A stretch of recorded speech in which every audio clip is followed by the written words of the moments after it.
Autre source de pollution, les pesticides utilisés dans les champs qui se retrouvent dans l'air. En Indre-et-Loire, leur concentration a été multipliée par 30 en 10 ans. Franck Leroy, Philippe Tanger. Les pesticides regroupent trois grandes familles. Les herbicides contre les mauvaises herbes, les fongiques contre les champignons et les insecticides. Ces produits sont hautement volatiles et une de leurs propriétés est que même s'ils restent enfouis dans les sols, au milieu des cultures, dans les vignes, ils finissent toujours par se libérer et polluer l'atmosphère, même des années après leur épandage. Et ça, c'est le danger. On a un cocktail de tout ça dans l'air et puis en plus, on a l'effet cocktail. En fait, parfois, ce n'est pas la dose qui compte, c'est le fait qu'il y ait plusieurs molécules ensemble qui vont interagir dans notre organisme pour enclencher peut-être un cancer, une maladie, une infertilité.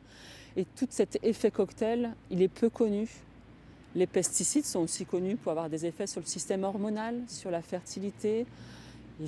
Certains sont cancérigènes. En fait, on a une diversité de molécules incroyable. En Touraine, la concentration dans l'air de certains produits a été multipliée par 30 en 10 ans, des chiffres inquiétants. La surveillance se fait grâce à du matériel spécifique, seules quelques stations existent dans la région. C'est ensuite un laboratoire qui interprète les résultats. Nous arrivons donc plusieurs fois dans l'année, donc exactement 26 fois dans l'année. Nous avons 4 stations similaires. Nous arrivons avec des cartouches comme celle-ci. Donc, elle renferme en fait 2 types de filtres. Donc, au-dessus, nous avons un filtre en quartz qui est censé arrêter du coup les particules. Et en dessous, nous avons une mousse PUF, donc polyuréthane, qui elle va arrêter la phase gazeuse.